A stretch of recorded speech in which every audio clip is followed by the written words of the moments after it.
Kalau ini Samsung Galaxy S25 Plus. Ya, ini model tengah dari Samsung Galaxy S25 series yang dikenalin di Galaxy Unpacked 2025. Nggak ada yang slim, tetap. Jadi, gue bakal first impresi gue kayak gimana. Jadi, tonton terus di Yozone Tech kali ini. Yuk!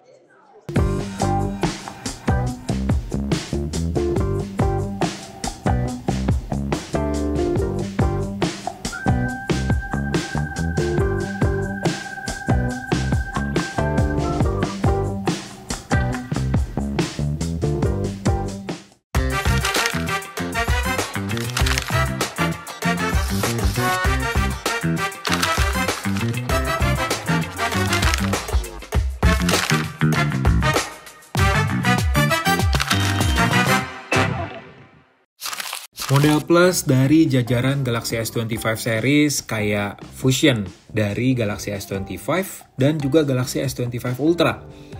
Ya emang sih nggak semua fitur Ultra dimasukin ke Galaxy S25 Plus, cuman ada beberapa keunggulan yang gua rasa bisa kalian dapetin pada ponsel yang harganya lebih terjangkau dari varian Ultra. Di Indonesia, Samsung Galaxy S25 Plus ada dua varian. Ada 256GB dengan harga 17,9 juta dan 512GB yang harganya 19,9 juta. Nah, smartphone ini hadir dalam beberapa opsi warna nih. Ada Navy, Icy Blue, Mint, dan Silver Shadow. Itu warna yang standar ya. Ada lagi nih warna yang eksklusif yang bisa kalian dapetin cuman di situs Samsung aja. Kayak Blue Black, Coral Red, dan juga Pink Gold.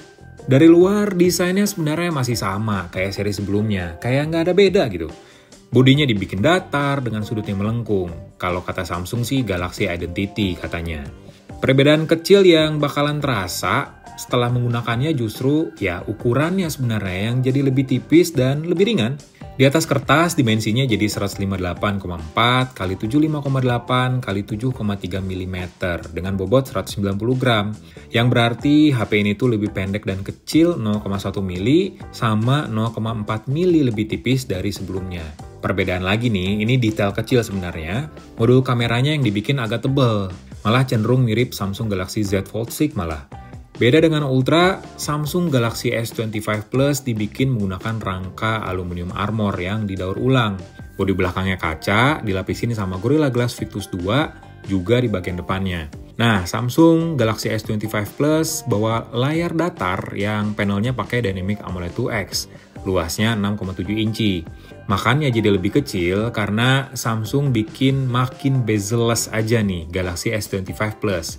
Bingkai layarnya tuh berukuran 1,47 mm dengan screen to body ratio jadi 90,7%. Layarnya udah resolusi QHD+ alias setara sama Galaxy S25 Ultra.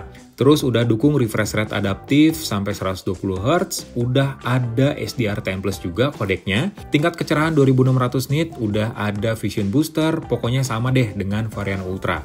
Dan yang udah pasti, Galaxy S25 Plus udah punya rating IP68. Aman lah ya ngonten atau pakai smartphone ini di luar ruangan.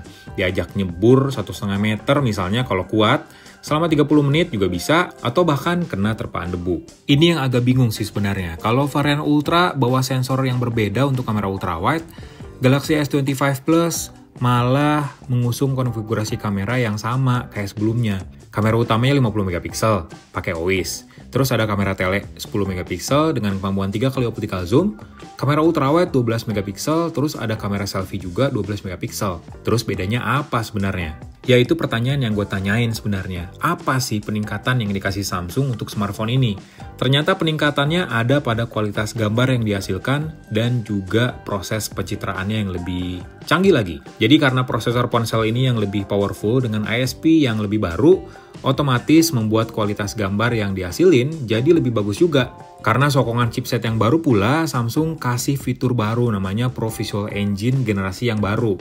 Nah, dengan fitur ini, kamera Samsung Galaxy S25 Plus diklaim bisa menangkap gambar yang lebih detail dan tajam, terutama memotret malam alias nightography yang jadi salah satu keunggulan utama dari S25 Plus. Nah, berkat chipset yang baru juga, kamera utama smartphone ini udah bisa merekam video 8K pada 30fps atau 4K di 60fps dengan SDR yang aktif.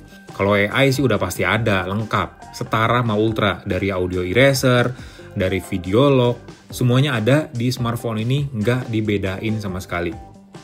Menurut gue ini upgrade yang paling signifikan di S25 Plus. Kalau sebelumnya kan pakai Exynos 2400 ya, kecuali yang Ultra yang pakai Snapdragon. Nah sekarang Galaxy S25 Plus udah pakai Snapdragon 8 Elite for Galaxy, alias udah setara sama Galaxy S25 Ultra.